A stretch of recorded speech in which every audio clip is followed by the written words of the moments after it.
رب اشرح لي صدري ويسر لي امري واحلل عقدة من لساني يفقهوا قولي واجعل لي وزيرا من اهلي اللهم ارنا الحق حقا وارزقنا اتباعه وارنا الباطل باطلا وارزقنا اجتنابه سبحانك لا علم لنا الا ما علمتنا انك انت العليم الحكيم. آج کا سبق ایک اعتبار سے بڑا اہم ہے آپ کے لیے. ویکنڈ ہے تو تھوڑا انشراح کے ساتھ بھی امید ہے بیٹھے ہوں گے کہ شروع میں معاشرتی زندگی کے متعلق کافی ساری باتیں، گھریلو زندگی سے متعلق کافی ساری باتیں ہمارے سامنے آئی تھیں، اور پھر سیاسی زندگی جو ہے اس کی طرف بات ابھی شروع ہوئی ہے. ابھی یہ کچھ تھوڑی سا ایک رکوع مزید چلے گا، اس کے بعد پھر انشاءاللہ معاشی زندگی کے بارے میں باتیں آئیں گی. تو ایک لحاظ سے اجتماعی نظام زندگی کے تینوں جو گوشے ہیں، معاشرت، معیشت، سیاست، تینوں پر انشاءاللہ گفتگو آپ کے سامنے آ جائے گی، اور اس کے بعد انشاءاللہ ہم سورۃ آل عمران کا آغاز کریں گے.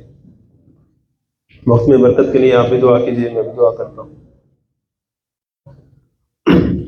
بنی اسرائیل کی مماثلت ہمارے ساتھ تو ویسے بہت ہی زیادہ ہے، بالخصوص آپ کے اور میرے، ہم جو لوگ ہیں ادھر پاکستان کے، ہمارے ساتھ ذرا زیادہ ہی مماثلت ہے، ان کی سملیرٹی ہے. لیکن خاص طور پہ فرعون اور اس کے بعد بنی اسرائیل کا جو معاملہ تھا، اس کی جو سیاسی اتار چڑھاؤ ہیں وہ بڑے سیکھنے کے لائق ہیں. اس کے اندر جو اللہ تعالیٰ نے حکمتیں بیان کی. اب یہاں دیکھیے کہ مختلف جو وہاں قبائل موجود تھے جنہوں نے اپنی اپنی حکومتیں بنائی ہوئی تھیں، جب غیروں نے ان کی زمین پر قبضہ کر لیا تو انہوں نے اسے برداشت نہیں کیا، چپ کر کے بیٹھے نہیں رہے. گئے اور ریکویسٹ کر رہے ہیں کہ آپ ہمارا کوئی لیڈر بنائیں تاکہ ہم اپنی زمین کو آزاد کرائیں، تاکہ پھر سے ہم عدل و انصاف کے تحت زندگی گزارنے کا تیہ کرتے ہیں، ارادہ کرتے ہیں، وعدہ کرتے ہیں. اور جب تک کوئی نصب امامت نہ ہو جائے، جب تک کوئی امام نصب نہ ہو جائے، تب تک معاملہ آگے نہیں چلتا کسی بھی قوم کا. سیاسی استحکام بڑا ضروری ہے اس معاملے کے لیے. اب جب مقرر کر دیا گیا تو وہاں حکمت کیا اللہ تعالیٰ کی طرف سے آئی کہ وہ سارے جو خواہش لیے بیٹھے تھے کہ ہم یہ بات کر رہے ہیں تو ہم میں سے کسی کو بڑا بنا دیا جائے گا، لیکن ان میں سے اگر کسی کو بڑا بنایا جاتا تو لازماً سارے آپس میں جو کرتے ہیں، ہر ایک کی خواہش تھی کہ میں ہی بڑا بنوں گا. لیکن اللہ تعالیٰ کی حکمت کے اللہ تعالیٰ نے طالوت علیہ السلام کو مقرر کروا دیا. اب طالوت علیہ السلام جو ہے وہ ایک بکری چرانے والے تھے، بکریاں چرانے والے تھے پہاڑی پر. ان کا کوئی مالی اور دنیاوی کوئی حیثیت بہت اونچی نہیں تھی، لیکن اللہ تعالیٰ نے انہیں علم میں اور جسم میں وسعت دی تھی، اور وہ آئے اور انہوں نے ان کی امامت کی. اب جب وہ سارے مل کر جب چلے ہیں لشکر بن کر مقابلہ کرنے کے لیے، تو وہ سین ہے پورا قرآن مجید کا جو ابھی سائٹ میں آ رہا ہے. تو قرآن مجید کی آیات اصل میں سین ہی کیپچر کر رہی ہوتی ہیں، تو بھی آپ غور کیجیے گا. فلما فصل طالوت بالجنود، اور جب چلے طالوت علیہ السلام لشکر لے کر، قال، تو انہوں نے کہا، ان اللہ مبتلیکم بنہر، بے شک اللہ تمہیں ایک دریا سے آزمائے گا. راستے میں ایک دریا آئے گا اور ہم تمہاری آزمائش ہوگی. فمن شرب منہ فلیس منی، سو جو شخص بھی اس میں سے پانی پیے گا وہ میرا ساتھی نہیں ہوگا. ومن لم یطعمہ، اور جو اس میں سے نہیں پیے گا، فإنہ منی، تو بس وہ بے شک میرا ساتھی ہوگا. الا من اغترف غرفۃ بیدہ، ہاں اگر کوئی چلو بھر پانی پی لے اپنے ہاتھ سے تو خیر ہے. اب ذرا آپ اندازہ کریں، ایک ہوتا پانی بالکل نہ پینا، ایک ہوتا تھوڑا سا پی کے چھوڑ دینا. یہ زیادہ مشکل ہوتا ہے. سارے دن روزہ رکھا ہوتا ہے ہم نے، اگر پتہ لگے گھنٹہ اور روزہ رکھنا ہے تو کوئی مسئلہ نہیں. لیکن اگر روزہ کھلے، اعلان ہو، جیسے ہی آپ کھجور پکڑ کے پانی پینے لگے، ایک آدھا گھونٹ منہ میں اور اگلا کے چھوڑ دو بھائی 2 گھنٹے اور روزہ رکھنا، تو آپ سوچیں گے کہ یہ تو بڑا مشکل ہو گیا کام. اب یہ عجیب ہی ایک امتحان تھا. دوسری بات دیکھیں، اب ٹیکنیکلی دیکھیں اس میں کوئی لاجک تھی. اگر تو پانی زہریلا ہے، اپنی آپ فوج کو بچانا چاہتے ہیں، تو آپ کہیں بھی بالکل پانی نہیں پینا. آپ نے 1 گھونٹ پانی پینے کی اجازت دی اور باقی منع کر دیا. کیا مطلب؟ کوئی لاجک تھی اس کی؟ اس کی ایک لاجک تھی، وہ ذرا سمجھ لیجیے. جب بھی کوئی جماعت یا کوئی لشکر جا رہا ہے، اس کا امیر انہیں لے کر جا رہا ہے اور اس کا دشمن سے مقابلہ ہے، بالخصوص ایسی جماعت، ایسا لشکر جس نے اب حق و باطل کے مارکے میں مقابلہ کرنا ہے، اس کے لیے ایک بڑی خاص بات ہے کہ اس کے اندر ڈسپلن ایسا ہونا چاہیے جیسا آرمی کا ڈسپلن ہے.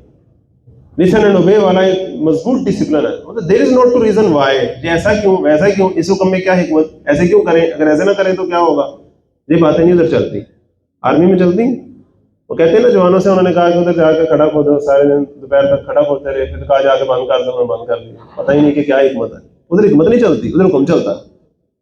تو اب ادھر حکم چل رہا ہے بغیر حکمت کے، اپیرنٹلی تھوڑا سا بغیر کسی لاجک کے حکم ہے، لیکن وہ چیک کر رہے ہیں اپنی پوری جماعت کو، اپنی پوری آرمی کو، کہ یہ ان کے اندر ڈسپلن ہے کہ نہیں ہے، یہ واقعی مجھے لیڈر مانتے ہیں کہ نہیں. کیونکہ جب کسی کو واقعی لیڈر مان لیا جائے تو اس کے حکم پر چلا بھی جاتا ہے اور اس کے حکم پر پھر رکا بھی جاتا ہے، اس کے حکم پہ تحریک چلائی بھی جاتی ہے اور اس کے حکم پہ تحریک کال آف بھی کر دی جاتی ہے بغیر کسی لاجک کے۔ جب کوئی شخص ایسا مضبوط ڈسپلن کر پائے اپنی قوم کے اندر، پھر اس کے ساتھ کیا نتائج نکلتے ہیں وہ آگے دیکھیے گا ذرا کیا ہوتا ہے۔ وہ نتائج جو بھی آگے آنے لگے ہیں وہ ایسے ہی نہیں نکل آتے، وہ اتنے مضبوط ڈسپلن کے ساتھ نکلتے ہیں۔ اب مزید ایک بات غور کر کے آگے چلتے ہیں۔ سورۃ بقرہ کون سے زمانے کی صورت تھی؟ ہجرت کے فوراً بعد مدینے کے زمانے کی، ابھی غزوہ بدر نہیں ہوا، اس سے پہلے کی ہے۔ تو مسلمانوں کو بھی ذہناً ابھی وہ ساری جو جنگی ماحول آگے آنے لگے ہیں، غزوہ بدر، غزوہ احد، سب اس کے لیے ذہناً تیار کیا جا رہا ہے کہ بنی اسرائیل کی بھی غزوہ بدر ہوئی تھی، یہ بنی اسرائیل کی غزوہ بدر کا ذکر ہو رہا ہے۔ فرق کیا ہے کہ صحابہ کی غزوہ بدر آپ صلی اللہ علیہ وسلم کے زمانے میں ہی ہوئی ہے، فتح مکہ بھی آپ صلی اللہ علیہ وسلم کے زمانے میں ہی ہوا ہے، ایسا ہی ہے نا، کیونکہ انہوں نے آپ صلی اللہ علیہ وسلم کے ساتھ جانے دی ہے نا۔ لیکن بنی اسرائیل نے کیا کیا تھا؟ موسیٰ علیہ السلام کو تو انہوں نے پیٹ دکھا دی تھی کہ کہہ کے کہ آپ جائیں، آپ خراب جا کے لڑیں، ہم تو ادھر ہی بیٹھے ہیں۔ اب جب کافی عرصہ انہیں مار پڑی، انہوں نے محسوس کیا کہ یہ جو موسیٰ علیہ السلام ہمیں کہہ رہے تھے نا، ہم نے ان پر احسان نہیں کرنا تھا ان کی مدد کر کے، تو اصل میں وہ ہمارا ہی فائدہ کر رہے تھے۔ وہ ہمیں کہہ رہے تھے مل جل کے ایک عدل و انصاف کے نظام پر مبنی ایک ریاست قائم کرو، اللہ کی دی ہوئی شریعت کے مطابق ایک ریاست قائم کرو، تو وہ تو ہمارا ہی فائدہ تھا، ان کا فائدہ تو نہیں تھا۔ ہم نے اس شریعت اور کتاب اور عدل و انصاف کے بغیر زندگی گزار کے دیکھ لیا نا، کیا ہوا ہے؟ مار ہی پڑی ہے، بے عزتی ہوئی ہے دنیا میں۔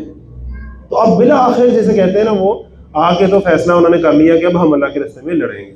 تو اب جو ان کی غزوہ بدر کا ذکر ہو رہا ہے اور ایک آرمی ڈسپلن کا ذکر ہو رہا ہے۔ اب آگے دیکھیے، فشربوا منہ، مگر انہوں نے اس میں سے پی لیا، الا قلیلا منہم، مگر سوائے چند لوگوں کے۔ فلما جاوزہ ہوا والذین آمنوا معہ، پھر جب وہ دریا سے پار ہوئے، طلوت علیہ السلام خود بھی اور ان کے ساتھ جو ایمان والے تھے وہ بھی، قالوا، تو ان میں سے اکثر لوگ کہنے لگے، لا طاقت لنا اليوم، اے آج تو ہم میں کوئی مقابلے کی طاقت نہیں ہے، بجالوت وجنودہ، جالوت اور اس کے لشکر سے۔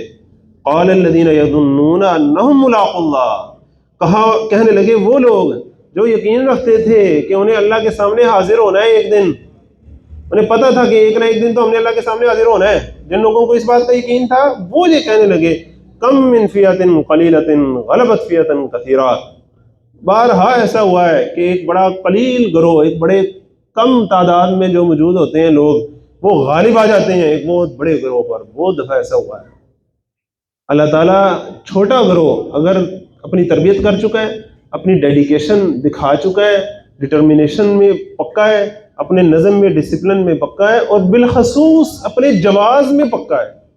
یہ جواز کو ہم عام طور پہ اگنور کرتے ہیں، اس کو بھی سمجھیں۔ جواز کیا ہوتا ہے؟ جب بھی دو گروہ آپس میں لڑنے لگتے ہیں نا، تو کسی بات پہ لڑائی ہو رہی ہوتی ہے نا، کوئی جواز ہوتا ہے، کوئی پوائنٹ ہوتا ہے، اس پوائنٹ پہ کون حق پر ہوتا ہے اور کون باطل پہ ہوتا ہے، یہ بڑا میٹر کرتا ہے۔ اگر ایک بڑا گروہ ہے اور اس کو اندر سے پتا ہے کہ ہم حق پہ نہیں ہیں، ہم ظلم کر رہے ہیں اصل میں، اور ایک چھوٹا گروہ ہے لیکن اسے پتا ہے کہ ہم حق پر کھڑے ہیں اور ہم ڈٹ کے دکھائیں گے، زمین آسمان کا فرق ہو جاتا ہے اس سے۔ جنگیں اصل میں جنگ والے دن نہیں جیتی جاتی ہیں، اس بات کو سمجھیں۔ جنگیں اصل میں وہ جو پہلے ماحول بنتا ہے نا، اس دوران ہی جیتی جاتی ہیں۔ وہ جنگ والا دن تو صرف شو ہوتا ہے، شو ہونا ہوتا ہے کہ جیت کس کی ہے اور ہار کس کی ہے۔ اس کو آپ ایک مثال سے سمجھیے۔ ایک صحابی تھے، وہ غزوہ بدر میں مسلمانوں کے خلاف لڑے، تب مسلمان نہیں ہوئے تھے، تب کفار کی طرف سے آئے تھے۔ بعد میں مسلمان ہو گئے تو مسلمانوں کے ساتھ مل کے کفار کے ساتھ لڑے۔ انہوں نے مسلمانوں سے کہا کہ مسلمانوں، ہم تو تمہیں بدر میں دیکھ کے ہی ہار گئے تھے، ہم نے دیکھا مکے کا ہر شریف بندہ تمہارے ساتھ کھڑا تھا، اور مکے کا ہر بدماش بندہ ہم نے دیکھا ہمارے ساتھ کھڑا ہے۔ ہم نے کہا ہم کن سے لڑنے آ گئے یار؟ ہم ابو بکر سے لڑنے آ گئے، ہم عمر سے، عثمان سے، علی سے لڑنے آ گئے، ہم حضرت محمد مصطفیٰ صلی اللہ علیہ وسلم ان سے لڑنے آ گئے۔ 40 سال صادق اور امین ہم نے انہیں خود کہا، حجر اسود کے جھگڑے ہم ان سے حل کرواتے تھے۔ 13 سال انہوں نے ہمیں کیا دعوت دی؟ آخر عدل و انصاف کی دعوت دی، توحید کی دعوت دی، جس کو ہم خود اندر سے تسلیم تو کرتے ہیں لیکن سمجھتے ہیں کہ ہمارے معاشی مسائل ہیں، ہم کیا کریں، ایسے تو کام نہیں چلے گا۔ کیا دعوت تھی ان کی؟ ہم نے ان پر اتنے ظلم و ستم کیے، سب کچھ کیے، انہوں نے کبھی بدلہ بھی نہیں لیا ہم سے۔ اب مدینے آ کے بھی انہوں نے عدل و انصاف کا ایک معاشرہ قائم کر کے دکھانے لگ گئے۔ ہم نے ان سے بدماشی کی اور الٹیمیٹلی اب ہم یہاں ان سے لڑنے آئے ہیں۔ ہم کن سے لڑنے آ گئے؟ ہم تو دیکھ کے ہی آ گئے تھے۔ اور صحابہ چاہے 313 تھے لیکن انہیں پتا تھا کہ ہم حق پر کھڑے ہیں، اللہ اور اس کے رسول صلی اللہ علیہ وسلم کے ساتھ کھڑے ہیں، ہم اب ڈٹ کے دکھائیں گے، تو پھر تلواریں پوری نہ بھی ہوں تو اللہ پورا ہو جاتا ہے۔ یہ ہے بات اصل۔ تو اللہ تعالیٰ ہمیں وہ جواز بھی مہیا کرے، جس سارا امتحان ہوتا ہے اس قیادت کا اور اس جماعت کا، اللہ تعالیٰ نے جب مول بنانا ہوتا ہے اللہ مول بناتا ہے۔ آپ کا میرا کام کیا ہے کہ ہم بنیادوں سے کام کا آغاز کرتے چلے جائیں، دعوت و تبلیغ کا کام اور تربیت کا کام کرتے چلے جائیں۔ جب اللہ کو منظور ہوگا اللہ تعالیٰ ماحول بنائے گا انشاءاللہ، اور پوری امت مسلمہ کو ایسے جوڑے گا، آنن فانن لگے گا پتہ کہ یہ ہو کیا رہا ہے۔ راتوں رات اللہ تعالیٰ ماحول بنا سکتا ہے، اللہ تعالیٰ کے لیے کوئی بعید نہیں ہے۔ خاص طور پہ کرونا سے پہلے تو لوگ سمجھتے تھے کہ ماحول جب تبدیل بھی ہونا ہو تو بڑا دیر سے شاید تبدیل ہوتا ہے۔ کرونا نے کیا ثابت کیا؟ چند دنوں میں کیسے دنیا پوری تبدیل ہو کر رہ جاتی ہے۔ اس کے بعد بھی اب جس طرح حالات تیزی سے آگے جائی جا رہے ہیں، کچھ پتہ نہیں کہ اللہ تعالیٰ تصویر کا رخ کس طرف موڑ دے۔ اللہ تعالیٰ سے دعا کریں کہ اللہ تعالیٰ خیر کی طرف موڑے اور امت مسلمہ کے لیے خیر کا معاملہ فرمائے، لیکن اس کے لیے آپ کو مجھے ہمت کرنی پڑے گی، اور جو ہمارے بس میں ہے وہ کر گزرنا ہوگا۔ اللہ تعالیٰ آپ کو مجھے اس کی توفیق عطا فرمائے۔ تو کم من فئۃ قلیلۃ غلبت فئۃ کثیرہ واللہ مع الصابرین، اور اللہ صبر کرنے والوں کے ساتھ ہے۔ جو 13 سال بھی صبر کر کے دکھاتے ہیں، پھر 313 بھی ہو تو صبر کر کے دکھاتے ہیں۔ ولما برزوا لجالوت وجنودہ، اور جب مقابل آئے وہ جالوت اور اس کے لشکر کے، قالوا تو کہنے لگے ربنا افرغ علینا صبرا، ربا تو ہم پر صبر کو انڈیل دے۔ کیا خوبصورت دعا ہے کہ صبر جس طرح کسی برتن میں ہے، وہ سارا برتن ہی ہم پر خالی کر دے آج۔ وثبت اقدامنا، اور ہمارے قدموں کو جمائے رکھنا، وانصرنا، اور ہمیں فتح نصیب فرمانا، علی القوم الکافرین، ان کافر لوگوں پر۔ فہزموہم باذن اللہ، تو پس ان سب نے ان کافروں کو شکست دے دی اللہ کے اذن سے۔ وقتل داؤد جالوتا، اور قتل کر دیا داؤد علیہ السلام نے جالوت کو۔ اب یہ بھی اللہ کے کام ہے۔ دیکھیں وہ 12 سردار گئے تھے اور اللہ تعالیٰ نے لیڈر کس کو بنایا؟ داؤد علیہ السلام کو۔ اب وہ سارے جنگ لڑ رہے ہیں، لیکن اللہ تعالیٰ نے وہ جو بڑا لشکر کا جو سربراہ تھا جالوت، اس کا قتل کس کے ہاتھوں لکھا تھا؟ ایک عام سپاہی داؤد علیہ السلام کے ہاتھ۔ یہ اللہ کے کام ہے۔ اللہ تعالیٰ ڈیڈیکیشن دیکھتا ہے، خلوص دیکھتا ہے، کب اللہ تعالیٰ نے اس کو اوپر لے کے آنا ہے یہ اللہ جانتا ہے۔ انسان کے بس میں کیا ہے کہ وہ جس جگہ ہے، جتنی اس کی وسعت ہے، پوری کوشش کر دے۔ اللہ تعالیٰ نے اس کا پھل کب نکالنا ہے، کیا نکالنا ہے، یہ اللہ کو پتا ہے۔ اب قتل داؤد جالوت، داؤد علیہ السلام جو ہے وہ ایک عام سپاہی کی حیثیت میں لڑ رہے تھے، اللہ تعالیٰ نے ان کے نصیب میں لکھا تھا، انہوں نے جالوت کو مار دیا۔ وَآتَاهُ اللَّهُ الْمُلْكَ، اور عطا کی داؤد علیہ السلام کو اللہ تعالیٰ نے سلطنت۔ اب طالوت علیہ السلام کے بعد داؤد علیہ السلام ان کے بڑے بنے، بادشاہ بنے، اور ان کی بادشاہت کا تو ہمیں پتہ ہے، اور ان کی بادشاہت جو دراصل کیا تھی؟ خلافت تھی۔ یا داؤد انا جعلناک فی الارض خلیفہ، جو ان کے خلیفہ راشد تھے۔ والحکمت، اور انہیں حکمت عطا کی، وعلمہ مما یشاء، اور سکھایا اس کو جو کچھ چاہا۔ ولولا دفع اللہ الناس بعضهم ببعض، اور اگر اللہ انسانوں کے ایک گروہ کو دوسرے گروہ کے ذریعے ہٹاتا نہ رہتا، یہ جو جنگوں کے پوری ہم تاریخ پڑھتے ہیں، انسانی تاریخ دیکھیں تو وہ جنگوں پر ہی مشتمل ہے نا، فلاں ملک کی فلاں سے جنگ ہوئی، پھر ایسے ہوا، پھر ایسے ہوا، جنگوں کی تاریخ ہے۔ لیکن اللہ تعالیٰ کہہ رہے ہیں کہ یہ جو ساری تاریخ ہے، یہ جو جنگیں ہوتی رہتی ہیں، مختلف انسان مختلف لوگوں کو آگے پیچھے کرتے رہتے ہیں، اگر ایسا نہ ہوتا لفسدت الارض، تو زمین کا نظام بگڑ جاتا۔ اللہ تعالیٰ نے جس طرح ایک شخص کی زندگی پیدا کی ہوتی ہے، اس طرح قوموں کی بھی زندگی ہوتی ہے۔ قومیں جنم لیتی ہیں، پروان چڑھتی ہیں، طاقت پکڑتی ہیں، تب ان کے اندر طاقت ہوتی ہے اور کچھ اچھی خصوصیات ہوتی ہیں جن کی وجہ سے وہ طاقت پکڑ رہی ہوتی ہیں۔ عدل و انصاف ہوتا ہے، قانون کی حکمرانی ہوتی ہے، بھائی چارہ ہوتا ہے، تنظیم ہوتی ہے، منظم ہوتے ہیں وہ اپنے قومی اور ملی، ان کے اندر وقار کی اہمیت ہوتی ہے، کوئی خودداری ہوتی ہے ان کے اندر، تو قومیں زور پکڑتی ہیں نا، ان چیزوں کے بغیر تو نہیں پکڑتی۔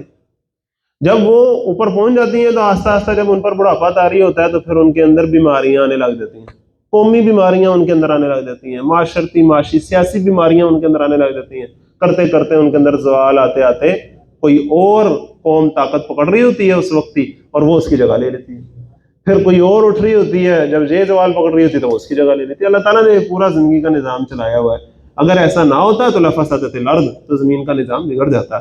ولکن اللہ ذو فضل علی العالمین، لیکن اللہ تو اہل عالم پر بڑا مہربان ہے، وہ ایسے نہیں کرتا کہ قومیں بگڑ رہی ہوں بگڑتی رہیں اور اللہ تعالیٰ ان کو صاف کر کے دوبارہ سے اچھی قومیں وہاں نہ لائے۔ اللہ تعالیٰ ایسے نہیں کرتا، اللہ تعالیٰ اچھی قومیں لے آتا۔ تلک آیات اللہ، یہ اللہ کی آیات ہیں، نتلوها علیک بالحق، جو ہم آپ کو ٹھیک ٹھیک پڑھ کر سنا رہے ہیں، وَإِنَّكَ لَمِنَ الْمُرْسَلِينَ، اور اے نبی صلی اللہ علیہ وسلم یقیناً آپ واقعی اللہ کے رسولوں میں سے ہیں۔ تلک الرسل، یہ سب رسول، فضلنا بعضهم علی بعض، ان میں سے بعض کو ہم نے بعض پر بعض اعتبارات سے فضیلت دی ہے۔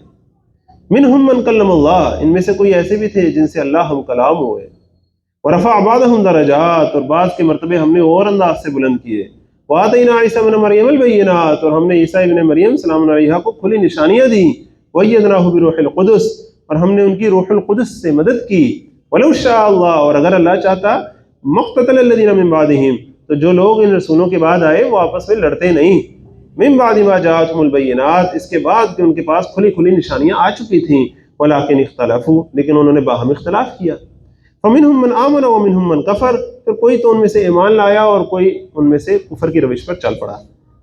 ولو شاء اللہ مقتتلوا، اور اگر اللہ چاہتا تو وہ آپس میں نہ لڑتے، ولکن اللہ یفعل ما یرید، لیکن اللہ جو چاہتا ہے کرتا ہے۔ کیا مطلب؟ اللہ اگر چاہتا تو سب کو زبردستی ہدایت پہ رکھتا، نہ اختلاف ہوتا، نہ آپس میں لڑائیاں ہوتی، نہ کوئی مسئلہ ہوتا۔ اللہ تعالیٰ نے دنیا بنائی ہے امتحان کے لیے، اللہ تعالیٰ نے اوپن چوائس چھوڑی ہے، اما شاکرن و اما کفورا، ایک فرد کے لیے بھی، ایک گھرانے کے لیے بھی، ایک معاشرے کے لیے بھی، ایک ریاست کے لیے بھی، پوری انسانیت کے لیے بھی اللہ تعالیٰ نے کھلی یہ آپشن چھوڑی ہیں۔ تو جو رویہ جو اختیار کرتا ہے وہ اختیار کرتا ہے، اور یہ اللہ تعالیٰ کے ارادے اور چاہت سے ہی ہے ایسا۔ یا ایھا الذین آمنوا، اے ایمان والو، انفقوا مما رزقناکم، خرچ کرو اس میں سے جو مال و متاع ہم نے تمہیں دیا ہے، من قبل ان یاتی یوم، اس سے پہلے کہ وہ دن آ جائے، لا بیع فیہ ولا خلۃ ولا شفاعہ، جس دن نہ کوئی سودے بازی ہوگی، نہ کوئی دوستی کام آئے گی، نہ کوئی سفارش کام آئے گی۔ سورۃ بقرہ میں یہ تیسری دفعہ سفارش کی نفی آ رہی ہے کہ اس دن کوئی سفارش نہیں ہوگی، والکافرون هم الظالمون، اور جو اس کے منکر ہیں وہی ظالم ہیں۔ اللہ لا الہ الا ہو۔ اب آ گئی آیتوں کی سردار، سب سے عظیم آیت، آیت الکرسی، جو ہم سب کو یاد بھی ہونی چاہیے اور امید ہے کہ یاد بھی ہوگی، اور فرض نمازوں کے فوراً بعد پڑھیں، اس کی بڑی فضیلت ہے۔ موت ایسے آسانی سے آتی ہے جیسے مکھن سے بال کھینچ گیا، اور فوراً انسان جنت کے دروازے پہ پہنچ جاتا ہے۔ اللہ تعالیٰ ہمیں اچھے انجام تک پہنچائے۔ اللہ لا الہ الا ہو، اللہ کوئی الہ نہیں سوائے اس کے، الحی القیوم، وہ زندہ و جاوید ہے اور پوری کائنات کو سنبھالے ہوئے، پوری کائنات اس کے بل پر قائم ہے، اس کے قائم رکھنے سے قائم ہے۔ لا تأخذہ سنۃ ولا نوم، اس کو نہ اونگ آتی ہے نہ نیند آتی ہے۔ لہ ما فی السماوات و ما فی الارض، اسی کا ہے جو کچھ ہے آسمانوں میں ہے اور جو کچھ زمین میں ہے۔ من ذا الذی یشفع عندہ، کون ہے جو اس کے حضور سفارش کر سکے؟ الا باذنہ، سوائے اس کی اجازت کے، بغیر اس کی اجازت کے کوئی نہیں کر سکتا، لیکن اس کی اجازت کے ساتھ سفارش ہو سکتی ہے۔ تو ایک ہے شفاعت کا تصور، باطل تصور، جو قریش مکہ کا تھا، کہ ہم اللہ تعالیٰ کے احکامات کی نفی کرتے جائیں، اللہ تعالیٰ کے ساتھ شرک کرتے جائیں، اللہ تعالیٰ کے خلاف بغاوت کرتے جائیں، سرکشی کرتے جائیں، لیکن نعوذ باللہ ثم نعوذ باللہ یہ کچھ اللہ تعالیٰ کی بیٹیاں ہیں، بس ان کو ہم کسی طرح خوش کر لیں، اور ان کو تو ہم کوئی ہلکے پھلکے چڑھا کے بھی خوش کر سکتے ہیں، اور بس یہ پھر اپنے اللہ کو منا ہی لیں گے، یہ پھر اپنے نعوذ باللہ والد کو منا ہی لیں گے جس طرح بیٹیاں منا لیتی ہیں۔ نہیں، یہ تو شفاعت کا ہے جھوٹا تصور۔ ایک ہوتا ہے سچا تصور، شفاعت حقہ کا تصور، وہ کیا ہوتا ہے کہ ہم جب اللہ تعالیٰ کے غلام ہوں گے، بندے ہم اللہ کے ہوں گے، کسی اور کے سامنے جھکتے نہیں ہوں گے، کسی اور کی پرستش نہیں کرتے ہوں گے، کسی اور کی عبادت اور غلامی نہیں کرتے ہوں گے، پھر ہم انسان، غلطیاں تو ہم سے ہو جائیں گی، بندے ہیں نا، بھول بھی جاتے ہیں، چوک بھی جاتے ہیں، غلطیاں تو ہم سے ہو جائیں گی۔ پھر جب نامہ اعمال ہمارا سامنے آئے گا، اور اگر فرض کریں ہماری غلطیاں سامنے آ گئیں، تو اللہ تعالیٰ اپنی نظر کرم ہم پر فرمائے گا، اور اللہ تعالیٰ اپنے نیک بندوں میں سے، اور اللہ تعالیٰ اپنے انبیاء میں سے اور نیک بندوں میں سے جس کو چاہے گا حکم دے گا کہ آپ اس کی سفارش کریں اور میں اس کو چھوڑ دوں، میں اس کو جانے دوں۔ تو سفارش جو حق ہے اس کے دو کنسپٹ ہیں، اللہ تعالیٰ جس کو اجازت دے گا وہ سفارش کرے گا، اور جس کے لیے اجازت دے گا اس کی سفارش کی جائے گی۔ اللہ کی مرضی کے بغیر نہیں ہوگا یہ سب کچھ، نہ اللہ تعالیٰ کی صفت عدل جو ہے وہ باطل ہوگی، اور نہ اللہ تعالیٰ کا ہر چیز پر قادر ہونا وہ اس کی نفی ہوگی۔ یعلم ما بین ایدیہم وما خلفہم، وہ جانتا ہے اسے بھی جو بندوں کے سامنے ہے اور اسے بھی جو ان سے اوجھل ہے۔ یہ بڑی خاص بات ہے، اللہ تعالیٰ آگے پیچھے ہر چیز کا علم رکھتا ہے، لیکن جو دنیا میں سفارش ہوتی ہے تو کیا ہوتا ہے بھلا؟ ایک فرض کریں کسی بندے کو پکڑ لیا کسی پولیس افسر نے، آپ کو بندہ سفارش کرنے جاتا ہے تو جا کے اسے کہتا ہے کہ نہیں سر آپ نے غلطی سے پکڑ لیا، بندہ غلط نہیں تھا، ٹھیک تھا۔ یا فرض کریں آپ کوئی بندہ جاتا ہے کسی کی سفارش کرنے کے لیے، اس پر تو پورا نہیں اترتا، میرٹ پہ تو پورا نہیں اترتا، لیکن میں آپ سے ریکویسٹ کر رہا ہوں کہ کاغذوں پہ نہ جائیں، اصل بات میں آپ کو بتاتا ہوں، جو بندہ قابل ہے آپ اس کو رکھ لیں۔ اللہ تعالیٰ کو کوئی جا کے کہہ سکتا ہے یا اللہ آپ اپنے کاغذوں پہ نہ جائیں؟ میں آپ کو بتاتا ہوں اصل بات، آپ کو پتہ نہیں، میں بتا کہہ سکتا ہے اللہ؟ تو پھر باطل شفاعت کیسے ہو سکتی ہے؟ وہ تو شفاعت حقہ ہوگی، اور سارے جو امت ہے، امت محمدیہ صلی اللہ علیہ وسلم، محمد صلی اللہ علیہ وسلم کی جو امت ہے، ان سب کے حق میں شفاعت ہوگی آپ صلی اللہ علیہ وسلم کی، لیکن وہ شفاعت حقہ ہوگی۔ اللہ تعالیٰ ہمیں سچا امتی بنائے اور آپ صلی اللہ علیہ وسلم کی جو سچی شفاعت ہے وہ ہمیں نصیب فرمائے۔ یعلم ما بین ایدیہم وما خلفہم ولا یحیطون بشیء من علمہ الا بما شاء، نہیں احاطہ کر سکتے وہ ذرا بھی اس کے علم سے مگر جس قدر وہ چاہے، جتنا وہ چاہتا ہے علم دیتا ہے، جب تک چاہتا ہے دیتا ہے، جس کو چاہتا ہے دیتا ہے۔ کل علم کا مالک تو اللہ ہی ہے۔ وسع کرسی السماوات والارض، حاوی ہے اس کی کرسی آسمانوں پر بھی اور زمین پر بھی، ولا یؤود حفظہما، اور نہیں تھکاتی اس کو ان دونوں کی نگہبانی اور حفاظت، وہو العلی العظیم، اور وہی ہے برتر اور عظیم۔ اللہ تعالیٰ کے ساتھ جو شرک کیا جاتا ہے اس کی تین بڑی قسمیں ہیں، ایک ہے شرک فی الذات، ایک ہے شرک فی الصفات، اور ایک ہے شرک فی الحقوق۔ شرک فی الذات ہے کہ اللہ کی ذات میں کسی کو ساتھ شریک بنا لینا، اللہ تعالیٰ کا بیٹا یا بیٹی کسی کو مان لینا، یا دو اللہ ہیں یا تین اللہ ہیں یا سارے ہی خدا ہیں، اس طرح کی باتیں کرنا، یہ شرک فی الذات ہوتا ہے۔ اس کی نفی پر کامل جو صورت ہے وہ صورت اخلاص، قل هو اللہ احد والی۔ اس کے بعد باری آتی ہے شرک فی الصفات کی، کہ اللہ تعالیٰ کی صفات میں کسی کو شریک ماننا، جیسے اللہ تعالیٰ کی صفات ہے ویسی صفات کسی اور میں ماننا، یا اللہ تعالیٰ کی صفات میں ایسا احتیاج تصور کرنا جو دوسروں میں ہوتا ہے۔ اب اس کو کہتے ہیں شرک فی الصفات۔ تو یہ جو شرک فی الصفات کی نفی پر قرآن مجید کی یہ آیت بڑی ہی کمال اور کامل آیت ہے، آیت الکرسی۔ اور شرک فی الحقوق کا جو معاملہ ہے اور توحید اس معاملے میں جو ہے وہ قرآن مجید میں جگہ جگہ ملتی ہے۔ لا اکراہ فی الدین، دین کے معاملے میں کوئی زبردستی نہیں ہے۔ یہ بڑی اہم اور مشہور آیت ہے اور عام طور پر بڑی مس ریپرزینٹڈ آیت ہے، ٹھیک ہے نا، مس انڈرسٹوڈ آیت ہے، اس کو تھوڑا سا ذرا سمجھ لیں اچھے طریقے سے۔ لا اکراہ فی الدین، دین میں تو کوئی اکراہ ہے ہی نہیں، اکراہت والی چیز تو دین میں کوئی ہے ہی نہیں، اور زبردستی کوئی نہیں کس معنی میں کہ دین کو قبول کرنے میں کسی کو زبردستی مسلمان نہیں کیا جا سکتا ہے، یہ اللہ تعالیٰ کا اختیار ہے، اللہ تعالیٰ نے دیا ہوا بندوں کو، اما شاکر و اما کفورا۔ جس طرح ایک فرد کو مجبوراً آپ اسلام قبول نہیں کروا سکتے، اسی طرح اللہ تعالیٰ نے جو سنت میں سیرت میں جو ہمیں طریقہ دکھایا ہے وہ بھی ذرا آپ اگر غور کریں کہ دعوت و تبلیغ کے ذریعے اس پورے معاشرے میں بھی ایک حس بیدار کر دی جاتی ہے، ایک قرآن و سنت کے لیے، عدل و انصاف کے لیے ایک پیاس پیدا کر دی جاتی ہے۔ پھر جب اس پر عدل و انصاف کا وہ نظام لاگو ہوتا ہے جو شریعت کا نظام ہے، تو پھر وہ معاشرہ اسے بڑے کھلے دل کے ساتھ قبول کرتا ہے۔ یہی وجہ ہے کہ جہاں جہاں شریعت کا نفاذ ہوا ہے، بالخصوص صحابہ کے زمانے میں، قربان جائیے صحابہ کے کردار پر، کہ صحابہ جہاں جہاں تک پہنچے ہیں نا وہ ایریا ہی مسلمان ایریا ہو گیا، وہاں کا تہذیب و تمدن ہی مسلمانوں والا ہو گیا۔ آپ اندازہ کریں مکہ مدینہ کے ایریے سے صحابہ نکلے ہیں، پورے عرب کو انہوں نے فتح کیا، اس کے بعد روم کے جو جو علاقے تھے، جو مصر تھا، یہ پورا شمالی افریقہ تھا، سارے مسلمان علاقے ہو گئے۔ صحابہ وہاں سے چلے بھی گئے، مسلمان وہاں سے چلے بھی گئے، غیروں نے وہاں آ کے قبضہ بھی جما لیا، تو وہ لوگ چونکہ دل فتح ہوئے تھے ان کے، زبردستی تلوار کے زور پر انہیں مسلمان نہیں کیا گیا تھا، وہ اپنے سچے دل سے مان لائے ہوئے تھے، اس لیے دیکھیں آج تک وہ مسلمان ہیں۔ تو دین میں تو کوئی جبر نہیں ہے، اور الحمدللہ اسلام میں، اسلام کے اوپر لوگ جھوٹے الزامات لگاتے رہیں تو لگاتے رہیں، اسلام کے اوپر یہ الزام آتا نہیں ہے۔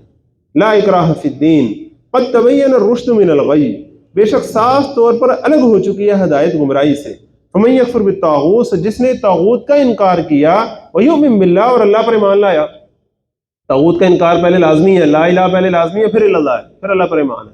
تو طاغوت جو اللہ کے مد مقابل کھڑے ہیں سرکش، ان کا انکار ضروری ہے۔ فقد استمسک بالعروۃ الوثقی، تو یقیناً اس نے تھام لیا ایک ایسا مضبوط سہارا، لا انفصام لہا، جو کبھی ٹوٹنے والا نہیں ہے۔ واللہ سمیع علیم، اور اللہ سب کچھ سننے والا، ہر بات جاننے والا ہے۔ اللہ ولی الذین آمنوا، اللہ حامی و مددگار اور سرپرست دوست ہے ان لوگوں کا جو ایمان لائے ہیں۔ یخرجہم من الظلمات الی النور، وہ انہیں ساری طریقوں سے نکال کر روشنی کی طرف لے آتا ہے۔ والذین کفروا، اور وہ لوگ جنہوں نے کفر اختیار کیا، اولیاءہم الطاغوت، ان کے حامی اور مددگار ہیں طاغوت۔ یخرجونہم من النور، وہ انہیں نکالتے ہیں روشنی سے، الی الظلمات، تاریکیوں کی طرف۔ اولئک اصحاب النار، یہی لوگ دوزخ والے ہیں، ہم فیہا خالدون، اور اس میں ہمیشہ رہنے والے ہیں۔